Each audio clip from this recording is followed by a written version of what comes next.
it's so important for creators to try and find other ways to earn money so that you're not dependent on sponsors. Because if you're dependent on them and they know you're dependent on them, they have all the negotiating power. Having our own products is definitely freeing in I can say no to sponsors, and that's a really, really good thing. This is Sarah Renae Clark. She makes over $2 million a year transforming coloring books into epic art. Armed with the belief that everyone can be creative, she has grown her coloring business into an international brand through her meticulous attention to quality products, artistically interesting videos, and listening to the desires of her audience.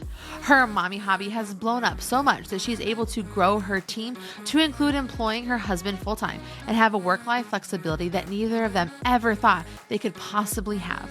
In this episode, we are going to be talking with her about her origin stories, about how she was making hobby money as a mommy blogger, why she was so resistant to get onto video, how she started creating digital products, and how she turned a digital product into a $3 million and growing physical product. Sarah gives us a full rainbow of information as she shares every color in her YouTuber box to help you get to your favorite color, green. Becoming a full-time YouTuber is the dream, but how can you financially get there? Welcome to The Funded YouTuber, where we sit down with successful YouTubers to dive headfirst into the money-making side of being a full-time YouTuber and creator. We will be breaking down their paths to full-time income, sharing struggles, exposing their victories, and literally mapping out their income streams, how they got them, and what they are working on next. The Funded YouTuber is brought to you by GigaStar. Inspired by YouTubers like you with the vision to fuel human creativity, GigaStar brings creators and investors together. What's so cool about being a YouTuber is that it looks different all the time. We've had such an array of such a variety of people as guests on the podcast so far. And I'm obsessed with your story, Sarah. You and I have known each other for years. And I have been on this like crazy product building journey with you. So I cannot wait to break down your revenue streams, because I feel like we're going to do this in two parts, right? We're going to do this like before you create a physical product and like what life looks like for you after creating a physical product. So I hope you're ready to talk about the money. Yeah, absolutely. So before we get started, tell us, what do you create on YouTube? So on YouTube, I do a lot of content. When I started, it was a lot of coloring book tutorials and how-tos. It eventually has kind of developed more into entertainment, but trying to sort of encourage people through that entertainment. And actually, I'm kind of looking at even making a further shift to pull it a little bit more away from coloring books specifically and trying to broaden it to just creativity for adults. Because that's the core of why I have the channel, is actually helping adults to rediscover their creative side. People that think that they aren't creative people, but encouraging them to just have a go. What led you to starting to create content on YouTube? For me, YouTube actually came after the rest of my business. I started making coloring books when I was on maternity leave, and as much as I've always been creative, I hadn't really made time in my life to be creative, but adult coloring books were really, really big back in 2015, and I saw an opportunity there to kind of jump into that market. And then once I started doing coloring books and making those, I actually got really addicted to the marketing side of things. I got really addicted to the building a business and building an audience and doing all this. And YouTube was the last social platform for me to kind of dive into. I actually started on Facebook and Instagram and Pinterest and built everything there because I was terrified of video, as a lot of people are. But I did realize at one point that we had affiliates for some of our products and they were all on video and they were referring so many more people to us. I also realized that it was really hard to build a connection with my audience when all I had was like one photo of me and just stuff written. And finally, I just realized if we want to grow this business further, video is the way. And I started by just doing some live streams in my Facebook group and some kind of like, I decided I need to get all the failures out when it didn't matter, so that then when I really wanted to do it, I was more confident. And so yeah, in about 5 years into our business, I finally started a YouTube channel and kind of just got addicted at that point. And I think as soon as we started it, it very quickly became the main thing. And now people know me for my YouTube before they know me for anything else. What is it about video specifically that makes brands profitable? I think in my own experience, it's just that connection. You don't get to connect with people. Like, people can read your words, but they put their own voice to it, or they can see your face. And I know even for me, when I've met people in real life or seen people on video for the first time, if all you've ever seen of them is like one profile picture, you don't get context of the rest of them. They're not really real yet. And I find that you tend to almost imagine the rest of their face, and it might not be accurate, but you try and fill in the gaps. Whereas when you see someone on video, those gaps are filled in. You hear their voice, you hear their tone, you see their personality. And with the quality of video, especially now, you can have such an interaction. I mean, we see it with the parasocial relationships that people build as well. You can really connect with someone on video in a way that just isn't really possible any other way. And in my experience, once we started doing video, all those other platforms, it helped as well. Like our email list went from like a 20% open rate to a 50% open rate, because all of a sudden now the words that I write, people have my voice and they have my tone and they have my personality to read when they read my writing. So in my experience, video just enhances everything. I think that's really important. Like, and this is so, I think one of the things that makes video so difficult for really big companies is for them, we're a logo, we're a color scheme, we're a font. And I feel like they forget that they're made up of people. And so it becomes very difficult for them to connect with people, which is why we as YouTubers and AKA from associated with that influencers are able to be like, that's why they want access to us. They want access to our audiences because we have built that personal relationship that they just can't really do. Yeah, it's definitely an advantage that YouTubers have, which is why, like for me, when we started YouTube, all of our revenue and our profit from everything that we'd done basically tripled in that first year of having a YouTube channel. After building it for 5 years, YouTube was kind of like just putting fireworks under it. You know, it took everything that we'd already built and all the work that we'd put in and all of our marketing, and it gave it life. So at what point in your business, especially once you had introduced YouTube, at what point in your business did you shift your priorities to like where you create for first, like the first place you create for? What was the shift that you had made where you knew it had to be YouTube? What was it that happened in the business? Well, so our first few YouTube videos on our channel, I was intending it to kind of be like, let's make some of these because then we can put them on our blog. Because at the time we had a blog, we were sending like 90% of our traffic was coming from Pinterest. And so having a blog post with information and with links and stuff like that was a really good sort of funnel for us. And the blog posts that performed the best had videos embedded in them, because in video you can just, again, teach so much more easily than trying to write things with a bunch of pictures. And so I started it for that reason, but I decided let's do a weekly episode. And that's why it started out very tutorial based as well.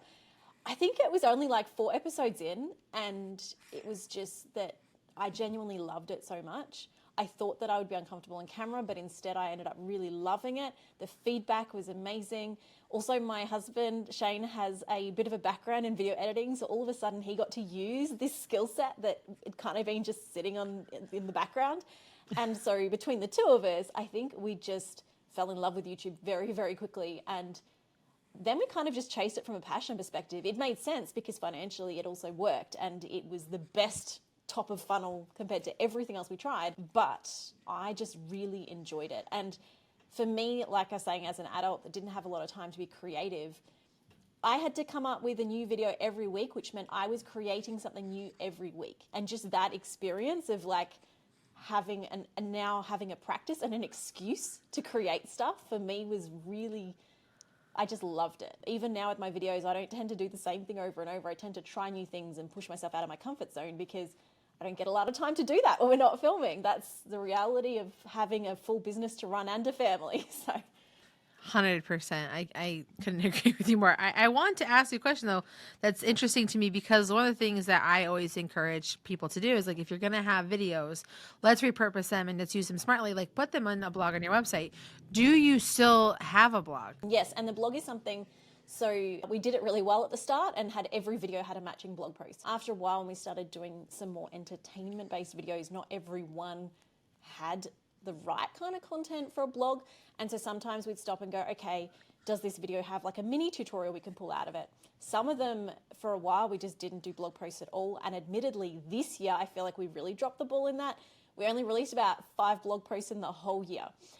But it's something that over the last month or two, I've been talking with my team and saying, I feel like we've kind of lost a really big opportunity here. We need to prioritize this again. So next year we are going to try and do some more blog posts, because it is still a huge funnel for us in getting traffic from other platforms. And it doesn't necessarily have to match the videos as well.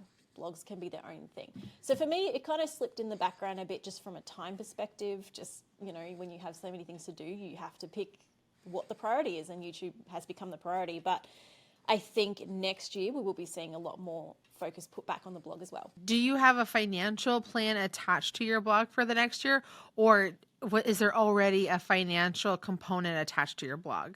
So at the moment, we've been trying to make sure that all of our blog posts, we don't actually put ads on them. We did for a short time a few years ago, but we found that for us, it's more beneficial to just try and get people across to our own products. So all of our blogs, instead of having ads for like Amazon or for Google, whatever Google AdSense and that has, we have been creating little mini ads for our own products. And until recently, we didn't really have a way to measure that. But I've actually just started, I already run Pinterest ads, like paid advertising on some of my other products and things. And I've actually just started experimenting with running some paid ads to our blog posts to kind of see, do they eventually lead somewhere? Because by having that, we're actually able to track which blog posts perform better, what sort of, I guess, title and thumbnail essentially on Pinterest attract people to those blogs, kind of like a YouTube. But also we have a plugin that we've just attached to Pinterest now that allows us to see who signed up to our email newsletter. So I can see when I send 1,000 people to this blog post, 2 of them end up buying something from our shop and 10 end up signing up to the newsletter. And because we've got that information and that data now, we're able to go back to the blog and go, okay, what would happen if we just added another product here? What if we switch the product to this and then watch the results on the Pinterest ads to see the different numbers? And so my goal with that, because this is a very recent thing we're doing, my goal with that is to kind of test that on all our blogs, to get all of our blogs to a point where they're either making a profit from the people coming through, so that it's basically then we can just get free traffic by paying for the traffic on Pinterest, or that it would refer enough people to our email list, which has its own kind of funnel and goals. So there's a little bit of funnel stuff going on that we're slowly figuring out piece by piece. But I mean, my advice for anyone listening that's like, that's a whole lot of stuff and paid ads and stuff, we've just done one thing at a time. We've kind of, Pinterest ads is something I've run for a little bit, but I've only just now, after 7 years, started running it 2 free things and being able to track that. It's probably not where I would start if I was advising someone to start. It's so funny. So I have my own home. I call it the home that YouTube built. And I was searching on Pinterest, like what color to paint my shutters, because they haven't been painted probably since the house was built. And your ad popped up, and I took a screenshot of it because I was like, I'm gonna talk to you about it in our meeting, in our talk today, because I knew it was coming, and I was so excited about it because it was so relevant and so funny. So I love that you're able to talk about that, to have that for me with our relevancy, because it just makes a lot of sense. Like, the thing I love about what you have built as a YouTuber is that you have turned yourself into this multimedia company. And I think that is like the ultimate goal of the vast majority of YouTubers. Eventually they want to be their own media company. And I feel like there are just some things that happen in people's mindsets, or the conversations that we see around the experts in the industry and things like that, is that they're only doing that once they hit like a follower amount or whatever. At the time that we're recording this, you are at just under 300,000 subscribers. And I know that you've been doing this since beforehand. And I love that you had a business before that had nothing to do with YouTube. And I love their point about how like you were afraid to do it. And now it's like it's a YouTube first strategy. And it trickles down to these other things. But what's also important about what I think that you said is that you have a team in place that helps you be on these other places. Do you think it's important for YouTubers to be on multiple platforms? And at what point do you think it's the time to expand into them? Yeah, that's a good question. And even the whole thing of hiring a team, we can come to that in a second. But in my experience, you can't do everything. But ultimately, everyone wants to eventually do everything. So my process has always been, pick one thing, master it, do it well, and then figure out how to automate as much of it as you can, or outsource it, hire a team or a person if you can. And then once you've like mastered that thing and got it managed, then move on to another thing. So like I'm on every platform right now, like Pinterest, Facebook, Instagram, Twitter, like TikTok, and YouTube. But I personally don't post on all of them every day because that would be impossible. So when I first started my business, I started on Facebook. And then I found some different software and tools that can post to Facebook for me. So I would spend a couple of weeks preparing a whole bunch of content, loading it up, and then it's kind of left to kind of auto manage itself. And Now that I am starting to hire a team, I'm starting to look at those spots where I want to put that focus. So Instagram was another one that it's a lot, you can schedule ahead, but you can't fully automate it to the point where it will just like loop content. Plus that's not great for an Instagram algorithm perspective to actually repeat content too much.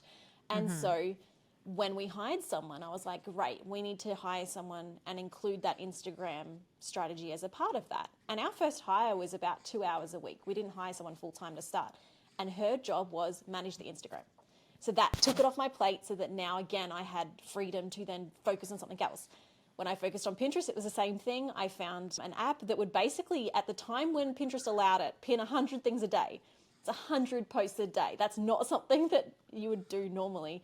And that only took me about half an hour a week from my workload. Now I wouldn't recommend that many pins. Pinterest doesn't like that anymore. Now you should stick to like 15, but it's still doing that. I haven't even touched that in 5 years. And I have now one of my team members goes and makes sure our new stuff goes in that queue as well and that gets shared, which means now when I'm doing Pinterest advertising, which is a more recent thing, I already had that baseline of Pinterest kind of being managed, but I'm not personally actively trying to be the best at everything. My Pinterest strategy is very out of date, but it's still working and it's still growing because it's not the top of my list, the organic growth on there right now. Same with Facebook and Instagram.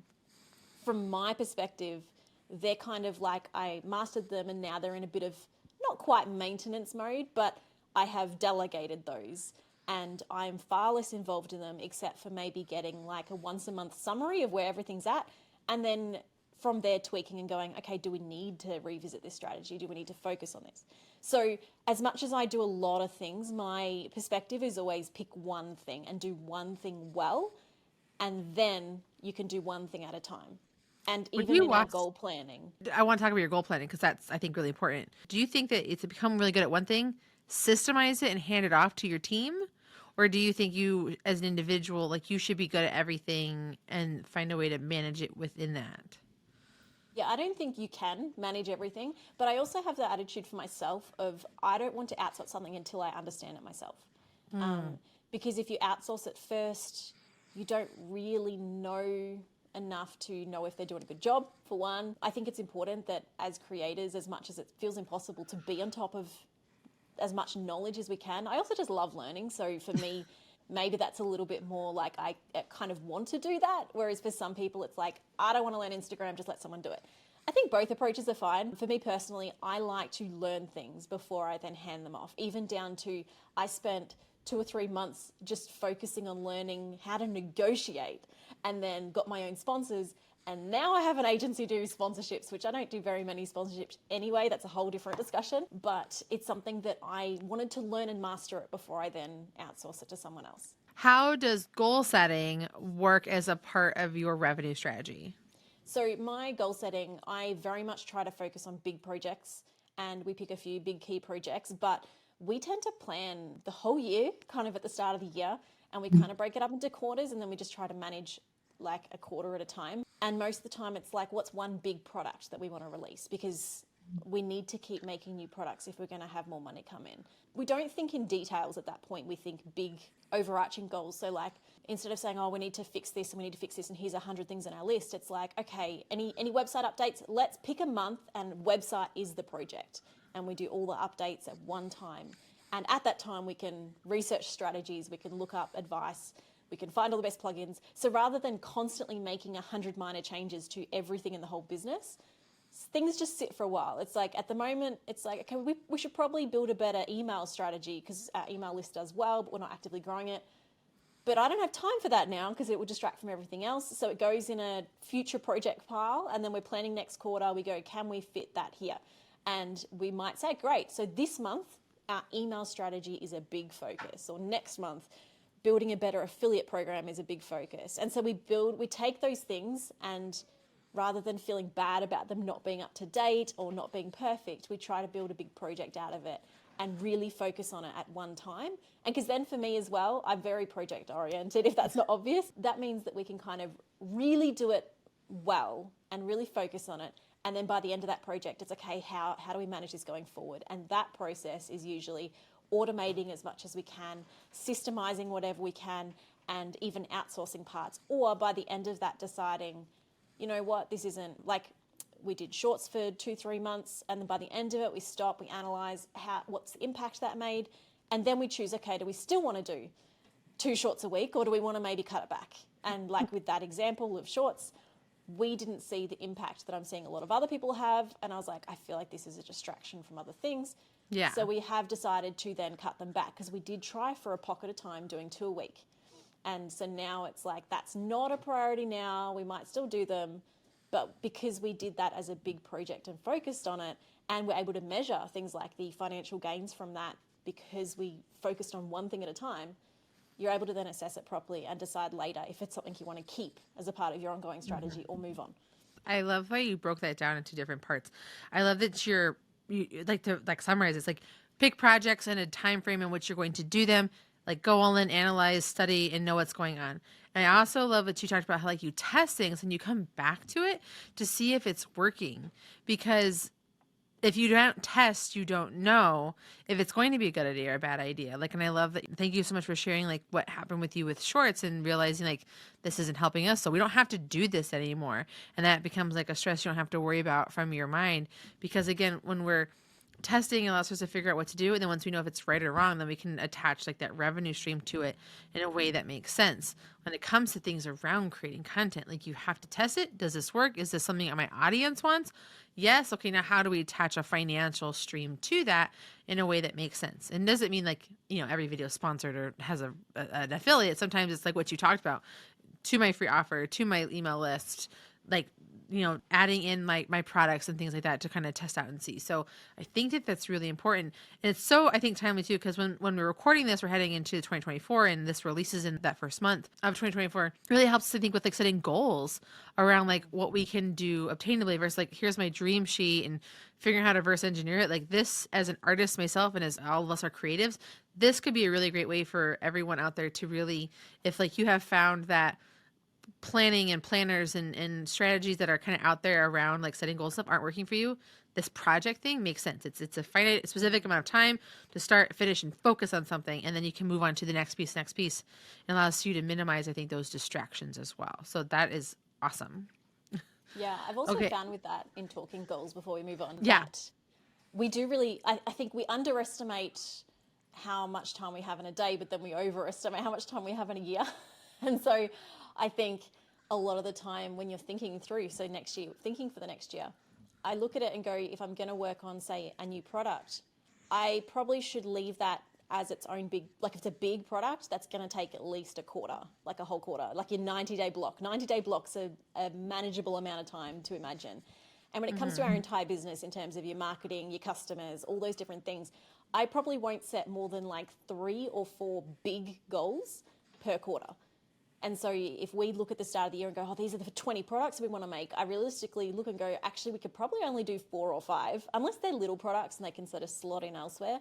But the bigger ones, it's if there's more than 3 or 4 or 5 on that list, they automatically get bumped to next year. It's like we don't even, by December now, or January next year, we're already dismissing stuff as we're not going to have time for that this year, which is crazy to think. But I think after practicing just blocking things into those 90-day chunks of a quarter at a time has been a lot easier of a way to actually plan how many things we can fit, to not get to the end of the year and feel like you've accomplished nothing. Because that's the other thing. If you're trying to do everything, you end up not really giving a lot of effort to each of those projects because your time is split.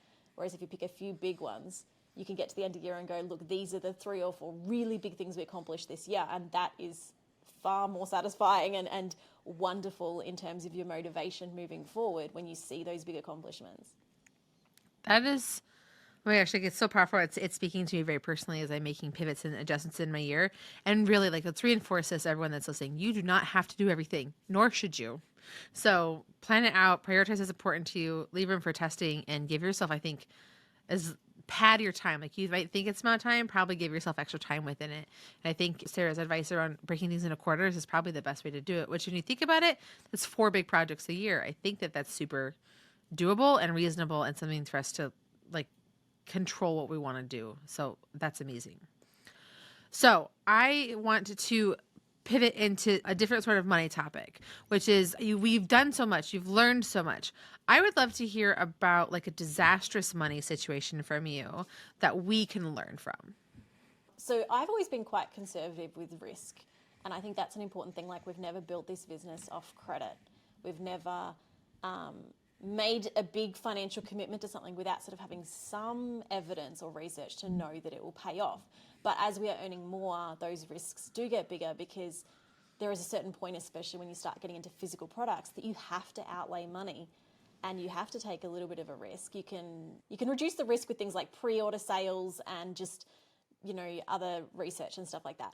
But you do at some point, like for us with the Color Cube, have to put up $100,000 to get them printed. And that's a lot of money and that's a big risk. I would never recommend someone doing that until they've got some runs on the board. And I've had a lot of runs on the board with our digital products to sort of give us the confidence before we started making our physical products. But we did, in the manufacturing process, because you are dealing with a lot more money and bigger risk, we have had a few moments that didn't work out well. The first time we ever printed sticker books, so as an example, I've got one here to show you what I mean. So we make stickers. It's one of our products we make. The first time we did a run with them, it wasn't these books, it was just sticker packs. And we used this was our first time dealing with a manufacturer in China. And so there is sometimes a bit of a communication barrier. And we were asking for stickers that could be coloured. So paper stickers. I wanted paper stickers. People can use pencils on them, all of that. But we didn't get samples. We got samples of some of the other stickers for a start to see what they were capable of doing. And they were very high quality. But we didn't get samples of the specific paper sticker. We just told them paper sticker. That felt obvious. We got the stock and they had a slightly shiny coat, which from a visual perspective was fine, but you could not use pencils on them. And being the core selling point of my stickers being colorable, that was a pretty big deal. Like, we couldn't sell them. These were coloring stickers that you couldn't color. Not even with like markers or something? You just couldn't do anything with them? If you did them with markers, it would smudge. So like if you were coloring like a magazine with a marker, it wasn't quite that shiny, but it was close to that. And when we reached out to them and contacted them, it was a lot of back and forth of them saying, these are writable. You can write on them with a pen, but you want extremely writable. Okay. And we did lose a lot of money in that first run because we couldn't really sell those stickers. And so we were able to negotiate them. So the lesson in this is that, for one, always get samples, always make sure everything is really, really clear, especially when you're dealing with manufacturers. But we were able to talk with them and they were able to give us a significant discount on getting them reprinted. But I think in the end we did still lose, it might have been about $2,000, which was a lot of money at that point for us and a lot of money for our first run. And I think we learned a lot from that. And I'm trying to think if there's been another instance like that. But I think that was the worst one, where we lost that money from just not getting enough samples. And I think that's the thing, when you're going to print 1,000 of something, you kind of want to make sure that it's what you want. The thing that is the most unique and incredible about what you have built as, a quote unquote smaller mid-sized YouTuber is that you have been able to create a physical product, the Color Cube, which is the coolest thing ever. I remember the first time I saw it, you actually gave me the sample because you didn't want to take it back to Australia with you, of the Color Cube, which is the physical manifestation of like your best-selling digital product. And you made $3 million off of this product, right? Is that the number quite, that's correct? It was 2.5, and that's Australian. Okay. So yeah. How did the idea for the digital product of the color samples that you were doing come about? So this actually came from a free product of all things. We made a collection of color palettes because I had a lot of people asking me, how do they pick colors? And I was like, you can find color palettes online, and I've made my own. So I put them up. I actually put them in a blog post, and we had multiple blog posts going because they got a lot of traffic. Like, out of everything on our website, the blog posts that had these color palettes were getting more traffic than anything. Like 70% of our website traffic was going to these color palettes. And so I had a lot of people starting to ask, can you make these printable for us? So it went from all of the color palettes just in a blog post to here's all the color palettes in a blog post, and here's a $5 ebook that you can download that you can print yourself. It was something I put together. I added like the hex codes and the RGB codes for people that are online designers. And that was enough that all of a sudden they started selling. And we're like, wow, people want to pay $5 for this thing that's actually free? That was really surprising to us. But we're talking, this would have been 2017 we started doing this.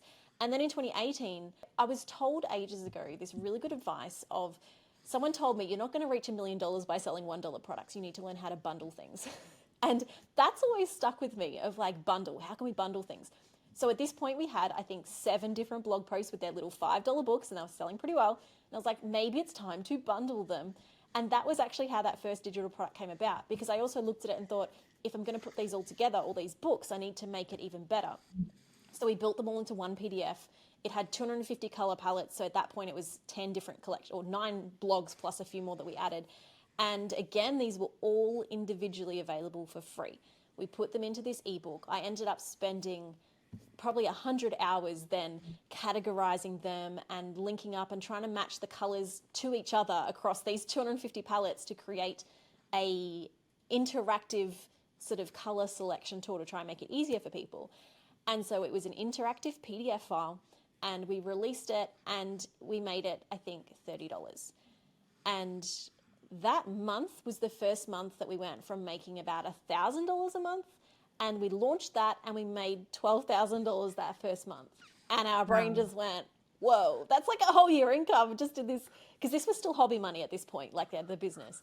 And all of a sudden it was like, people really like this, and this is really helpful, and we did not expect it to take off. Over the next few years, we released a second edition. We also made some add-ons because people were asking for specific things. So most of the product development came out of direct customer feedback. What were the most commonly requested things that people kept asking for? And at that point, a lot of our audience were using colored pencils, and they were saying, great, you've got, so this is a color palette. This is from the new physical product, but so we've got this and we've got this, but they said, well, how do I match my Derwent pencils to this color?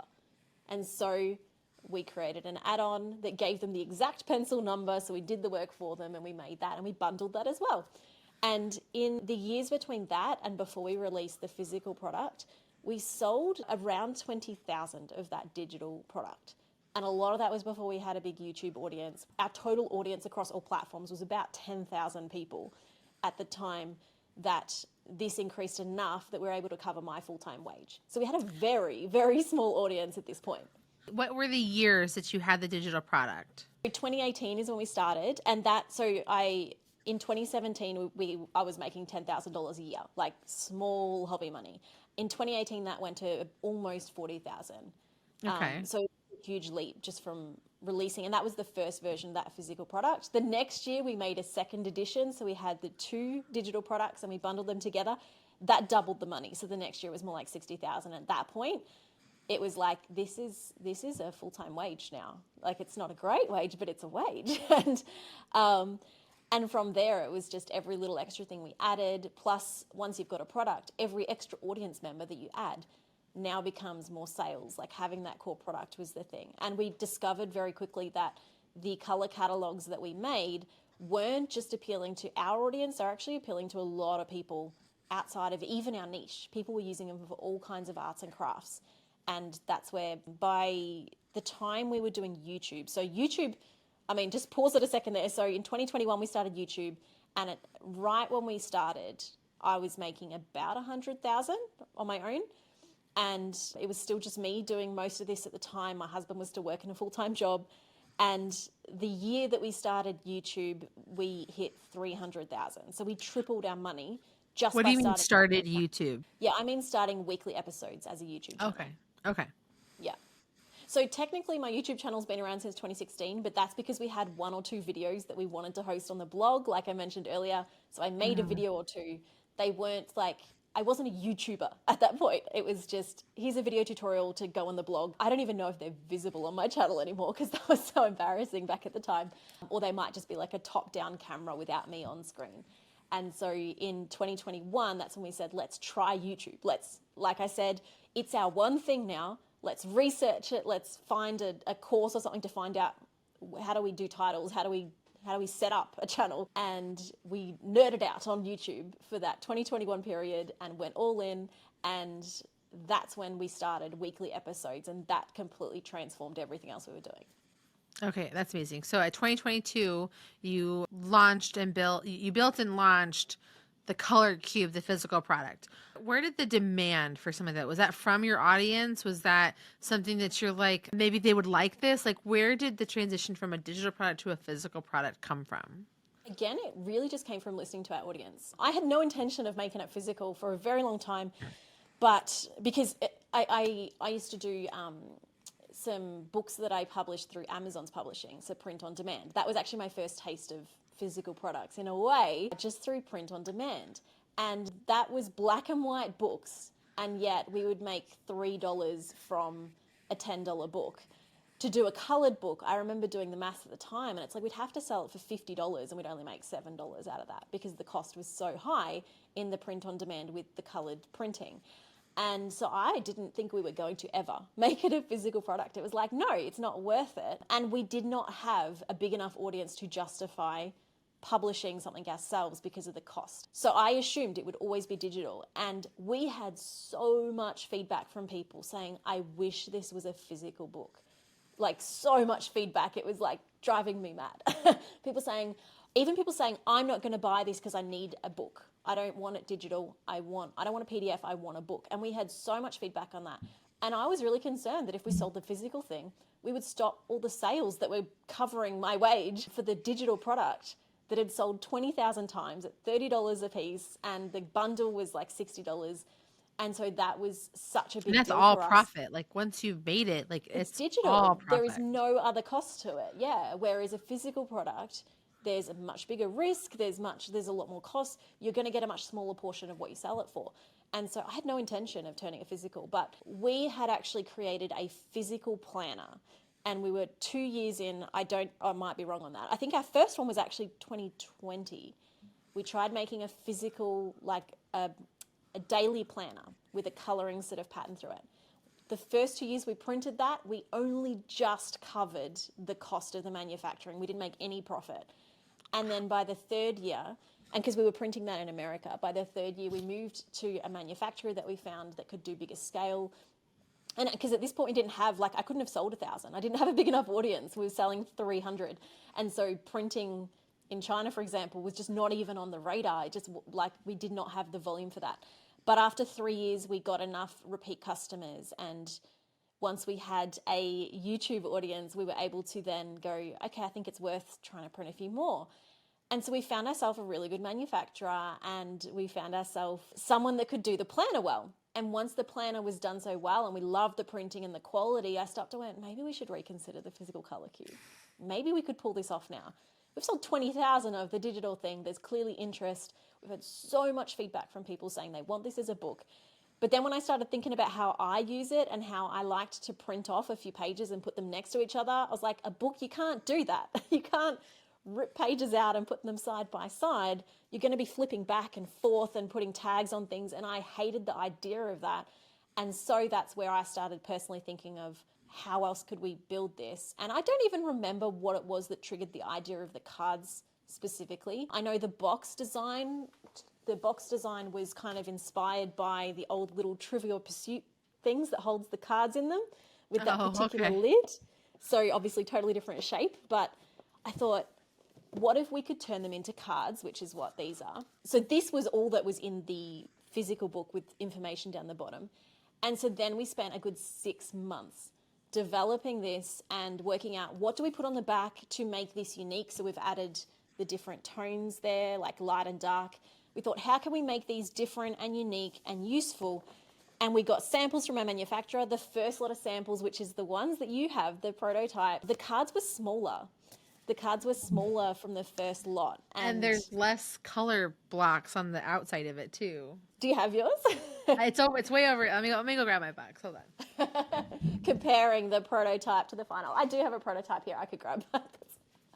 It's more fun if you get to hold a colorful box as well, right? It's part of my set, so I have to grab. Okay, so this is mine. Nice. So you've got a prototype, and so we learned our lesson and we got samples. We didn't just get samples. We got the manufacturer to make 6 samples of what we thought was going to be the final product. At that point, so your card, and you'll notice the edges on your card are not as perfect as the edges on this card. So this is why getting the samples Yeah, is so it's really like important. it's like yours are perfectly round, like you can see it really like right here. Yours like don't go with the perfect border like yours is. Yes. So we even looked at little things like talking to them about, okay, so I've designed the inside with this curve. Can you make sure that the outside cut matches the curve perfectly? So by getting the prototype that you've got, we were able to see.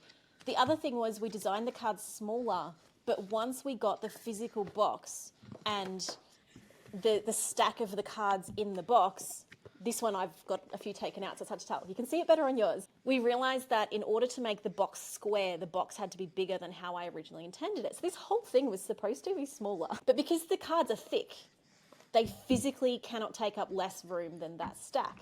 And so we got yours where the cube was designed bigger to fit the width of the cards because I wanted it to be a perfect cube. I wanted the box to be a perfect cube. So we made the box bigger.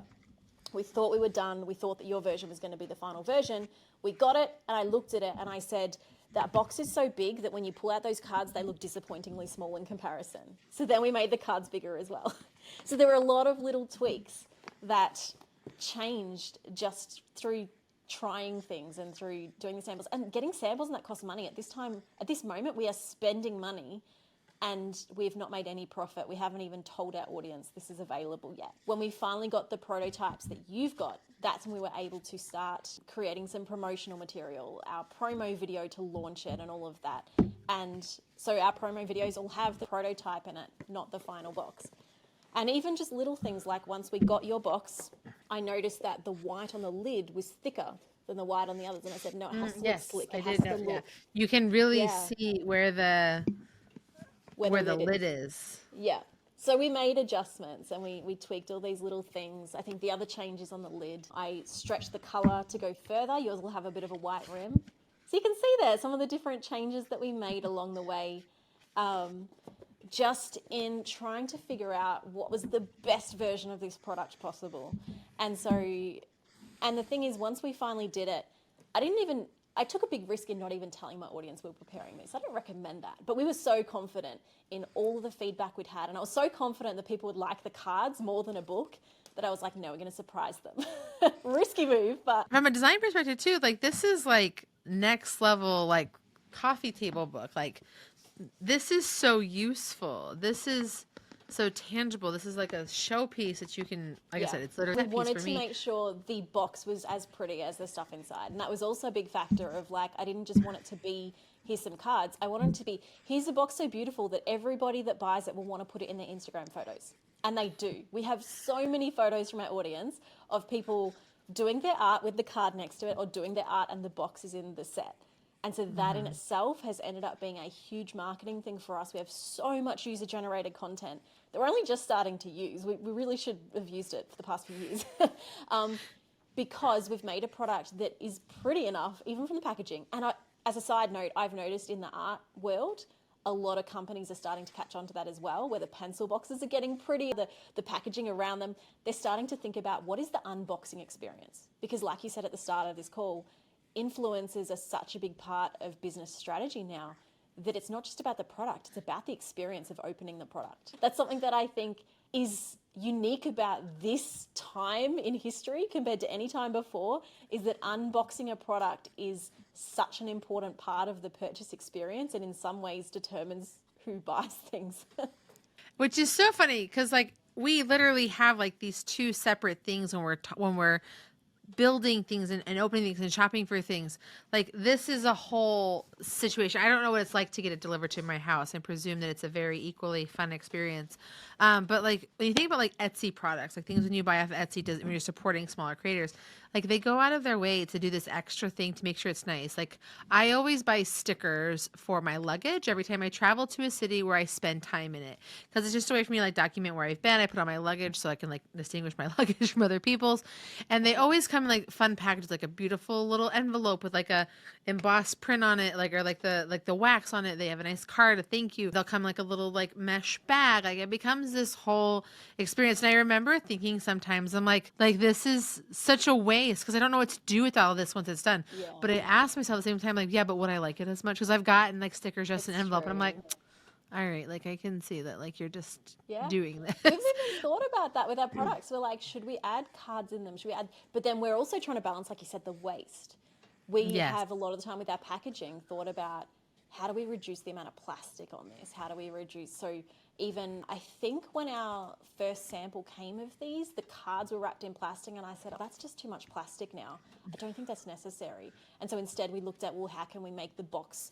And we've added the padding in the box to try and just protect the cards and keep them safe without wrapping another thing in plastic. So there's those Yes. little things where packaging is really important. We're now in the process of redesigning our outer box, the mailer box, because we have had to put a lot of extra protection when we send it. So now we're trying to get our next run of manufacturing with Yeah.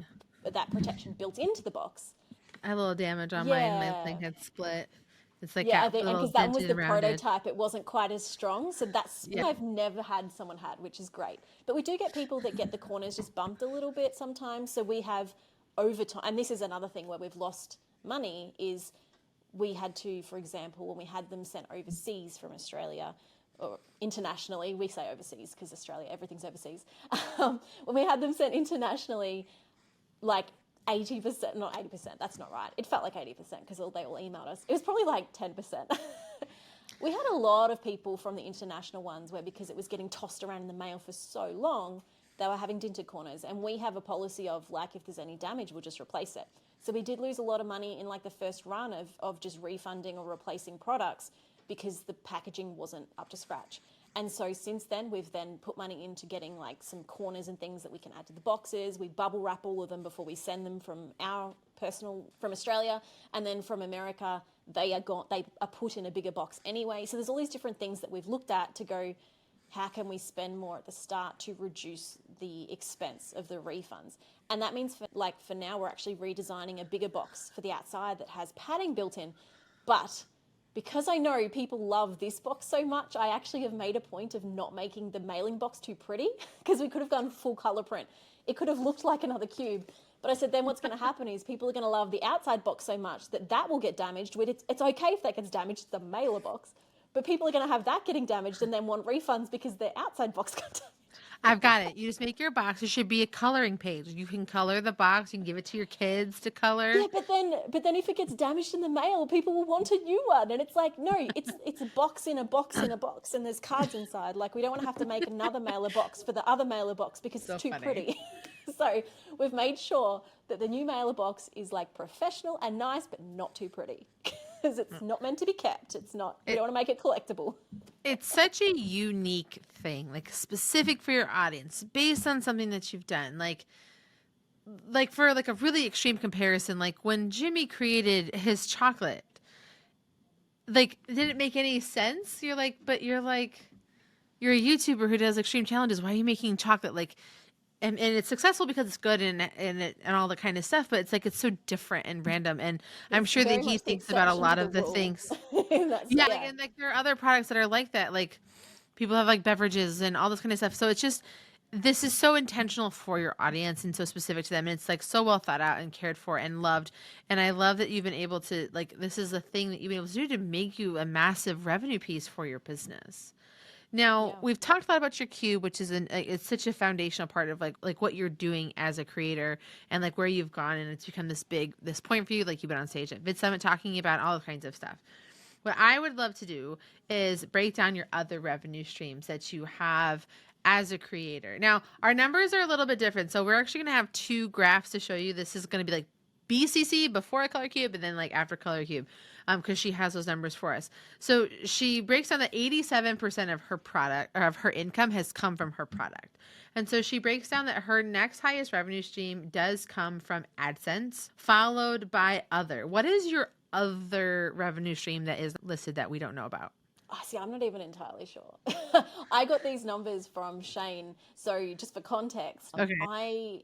I've tried to really not build a business focused on the money Okay. as like that doesn't work for everyone. I don't know what our RPMs are on YouTube, for example. In fact, I had someone ask me that specifically in another interview and I got so much hate in the comments for not No. knowing those numbers. But it's like I don't manage those numbers because Shane manages those numbers, but also because by me not focusing on those little details and not getting the updates on, our weekly money, I know that the decisions I'm making in our business are not just driven by money, they're driven by people. And that's really important to me. So when it comes to the other, like, I don't even know what that includes because I got that number from Shane. I can run through some of the different things that I think we do earn money from. It's just like 95% of our money comes from our products. And you said like 87% of that, in the 95, is the physical products. And that's not just the Color Cube. We have a few others, although the Color Cube is the biggest one. But then our digital products is the other half of that. So it's like another 8% of our revenue comes from our digital products. And yeah, Yes. AdSense is probably the next biggest, but that's like 2%, almost 3%. It's tiny. We have done sponsorships in our videos, but that's something that we've chosen not to do as much anymore because, so that might even be in the other, or that might be under. Why have you chosen not to do sponsorship deals anymore? Because with literally all of our other guests that we've had on up to this point, it's been one of their top 3 things. And when we talk about the trifecta of YouTuber revenue, it's AdSense, affiliates, and sponsorships. So walk us through the reasons to why you don't do that anymore. Yeah, so it's been something that I've revisited a few times. It is a bit of a personal decision, but it is a financial decision as well, because I found that we sell a lot more when we just focus on our own products. And when I do have a sponsor in a video, we do it sometimes. If we have a really good fit for a sponsor, we will consider it. But I tried a few sponsors in the past, and my experience with them was not only that we didn't earn as much money from a sponsorship as we would by promoting our own products, but also because my channel, like, I can sell products with a very small audience because it's very niche. And my audience are very, very loyal buyers, which should be great for a sponsor, but it's hard to portray that value to sponsors. I even give them numbers, like I show them a breakdown of my Amazon revenue, showing them how many sales I refer from the videos I do, even how many of their product I've sold, stuff like that.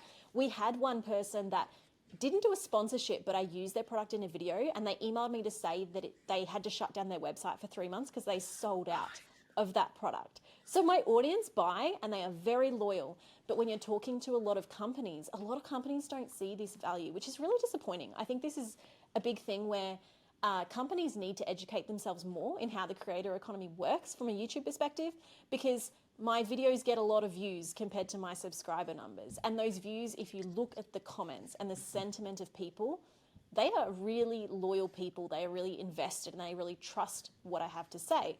And the sponsors that understand that are willing to spend money for that. But in my experience, there's a lot of sponsors, they either just look at very generic statistics of here's the last 10 videos and here's the views you've got, or they look at your subscriber number and go, well, this other person has 1 million subscribers and we only paid them this much, so why should we pay you with 300,000 subscribers this much? And so it ends up just being devalued so much that it's just not worth it. And then, so I've had some sponsors that will only pay me, say, $1,500 for my current numbers, which is crazy low, really. And $1,500 for me, that's a lot of money. That's the same that I'd make from AdSense for a video. And that video also comes at the cost of, when you add a sponsor, you're going to have a retention drop. You're going to have people not lose trust in you, but they kind of go, okay, sponsor, and they sit back, or not all the time, but if it's sponsors that don't quite fit the content, they have the feeling of, you have to do this, you're earning money. And I don't want that to be the experience that my audience has watching my content. I want them to love every minute of my content. So that part of that I have to give up for a sponsor, for me, is worth so much more than what the sponsors are willing to pay. And that's why I don't do them. And I think that's an important thing, because it can be really easy for creators to get distracted by the income or think that they have to, the worst part, which is why what you've done is so impressive, because you're in control of your income, because you control your product, because you've listened to your audience and built what they love and they want from you.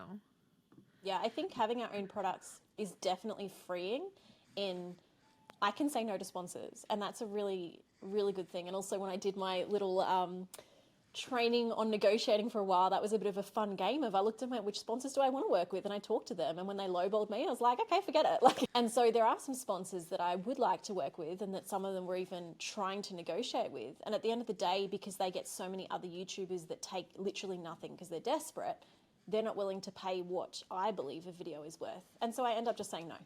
It's so fascinating. It's so funny. I wish that they knew. I'm curious to ask this on my own. How do we educate brands about how the creator economy actually works? It's a really good question. I think when people are working with brands, they need to be more comfortable in actually speaking up for one. I had an experience with a brand where they even the video was actually the best performing video on my channel, so it wouldn't even take long for people to work out who the sponsor was. um, they we had a video that now has over 2 million views for my channel of 300,000. And at the time, that video hit 1 million views before the sponsor even paid up. They didn't pay me for 4 months and they started basically an all-out war with me because they didn't believe that I referred them enough conversions. Now, this is where I tried to use the opportunity first to educate them and even guide them. And as influencers, you can even give people advice. You can give companies advice and say to them, they gave me 12 Amazon links. And I said, actually, the best way if you want to convert my audience is to give them a landing page and then direct from them there. Give them a freebie, get their email list, do something like that. They tried to offer a coupon, but it was a terrible offer, to be frank. It was not a great offer. And I tried to communicate with this with them. In the end, this company just didn't want to hear any of my advice. They decided they didn't want to pay me and they tried to hold me at ransom and demand another video before they would pay. They wanted another full dedicated video because they didn't feel like my video did the job. It almost sounds like they expect a transactional situation to happen. Like, Yeah. I paid you money for this. I want this sales back. And Yes. that is such a 80s way of thinking about things. Like, Yeah. I put an ad in the paper, therefore it converted into this many sales. Like, we're people who talk to people, not Yeah. mindless drones And who even, just yeah. do things. And even though, like, absolutely ads should be financially driven for the company. Absolutely. But they didn't have the conversion set up properly. So they actually didn't even know how many people I referred. Plus, you're talking a video that has 1 million views. I have sent people to their website. If they're then not converting, that's an opportunity for them to assess. And, as someone on the other end of that, if you know that you're getting traffic and not conversions, that's where the problem is. The problem is not the original ad. It's you're sending traffic, people are interested, and then they lose interest at the other end. And so we tried having a lot of back and forth. Ultimately, I ended up taking it to Twitter publicly because it was 4 months and they were holding me at ransom. And that's how I got paid, which is a little bit sad after they tried to negotiate something. Long story. But That's awful. I'm sorry that happened to you. it was a horrible experience. You should never come to Twitter. Never. Absolutely. And I'm not the person to bag a company as the first thing. This was a very last resort thing. But one of the reasons why I ended up sharing it on Twitter wasn't just to get my money. I think I'd kind of written the money off at that point. It was like, whatever. I wanted to use the opportunity to educate creators that they can stand up to brands. And it was interesting that when I posted, there were a lot of people that said, actually, a sponsor had held them at ransom and said, you need to do another dedicated video or we're not paying. And because they were such a small creator, they didn't feel like they had a choice. And so they did that for the brand. So there's been bullying happening from brands to smaller creators who financially don't have the income elsewhere. And so they end up being easily manipulated with the money. And I think that's an important thing, that the more creators that stand up and say, I'm not just taking free product, I want to get paid, I want to get paid properly, brands are going to pay attention to that. But that takes people also being willing to say no. And I think even in this situation where I did take it to Twitter, there was every possibility that I was never getting the money, especially when I've gone now and publicly shamed them. That was me going, I've stopped trying to collect the money at this point. The message and the principle of this is more important. And I was in a financial position to be able to do that. And I think this is where it's so important for creators to try and find other ways to earn money so that you're not dependent on sponsors. Because if you're dependent on them and they know you're dependent on them, they have all the negotiating power. And I think it's really important to get that power back. And as a little bonus, I want to throw out a book recommendation that I loved for the negotiating called Never Split the Difference. One of the best books I've read in the last few years. I need to read it again. It's by someone who used to do FBI negotiations and now he teaches you how to negotiate. And it's so helpful for learning how to, not how to get your way, but how to get a win-win situation for both parties. And I think that's one of the things that's really important for sponsors. You want sponsors to enjoy the situation. You want them to actually get sales out of the deal, but creators need to step up and not let sponsors take advantage of them in the same way. So we've talked so many great things, so many lessons about your money journey as a creator. What do you have next on your radar for 2024 for your creator income goals? So 2024 for me, I mean, firstly, like I said, I tend to make decisions not driven by the money, so to speak. It's more about what is the kind of business we want to have? Who's the kind of person I want to be? What part of this will I enjoy? But obviously finances does come into that as well. We're actually making probably the biggest shift that we've ever made, and at least in our YouTube journey next year. I really, after talking to a lot of people at Vid Summit and thinking through a lot of things, I really want to focus on creating higher quality content, even if that means making less content. I want to focus on bringing back, I guess, my passion for helping adults to learn to be creative and taking away that fear and actually kind of exploring that at a deeper level. What does that mean? What does it mean to be creative? Why do people think they're not a creative person? And so while I will still be doing a lot of the content I'm already doing, it's going to look different. It's going to be more interviews with other artists. It's going to be more me actually getting my hands dirty and trying things that are out of my comfort zone, and a lot of talking about that as well. And so it's a risk that we're taking because maybe not all of our audience will follow us, but it's something that I want to do because it's what I'm passionate about. If I don't make that shift, I worry that I will become bored with what we're currently doing on our YouTube channel. And I don't want to just chase trends anymore. I want to change that. It's definitely such a risk because YouTube doesn't want you to be anything else besides what the box it puts you into. So I'm really excited to watch this journey for you because it could be a great success story and a great like cautionary tale. And I'm excited to see which one it will be for you because hopefully the first. hearing this makes me excited and nervous for you. Yeah. So I But think one that of it's so those things fascinating. and again, because AdSense is not the biggest part of our income, it gives us room to take risks in other ways. And this is a risk that I'm excited to take and I want to take. And I'm going to do I'm not just going to go stuff the audience because I don't think that's the right approach with anything. I'm going to do everything I can to encourage my audience that they should stick around for this change, and that actually what I'm doing is bringing more of the core of what I hope they love about my channel now and actually amplifying that. So getting rid of some of the trendy clickbait stuff and focusing more on what is the core of why people watch me, what is the core of why I do this, and building it more around that. It's also going to give us opportunities to create extended versions of our videos, which we're going to be hosting over on Nebula, which is a streaming platform run by creators. And that's something that I've been a part of for a little while, but not really had the time to create specific content for that. Whereas I want to be able to do that more so that when people go over to those videos, they can get even more value and extended versions of what we're doing and some exclusive content to help me be a bigger part of what's happening at Nebula. It's another way too for you to sponsor your own content in a different way because I know Nebula creators that create their videos. Like my favorite one is History Buffs. You know, he talks about how like you can get more content and without commercials over on Nebula and stuff. So it's another way to go into like what you're already doing, which is essentially sponsoring your own content. You can essentially sponsor your content over there as well. Yeah, and so every video will hopefully have here's the extended version. And even this new video that we're releasing this week isn't even a part of this big change, but we stopped and we went, like we're sort of adjusting our content slowly, and we looked at it and thought, there are some scenes here which I might consider cutting, but maybe people might like them. And we're like, well, why don't we block out these particular scenes and these can be for the extended edition? So then we have a chance for YouTube to trim it back a bit more to be more YouTube friendly, but the content that I really want is still a part of it. And that's what Nebula is great for because the algorithms, it's not the same. You're not fighting for attention on Nebula like you are on YouTube.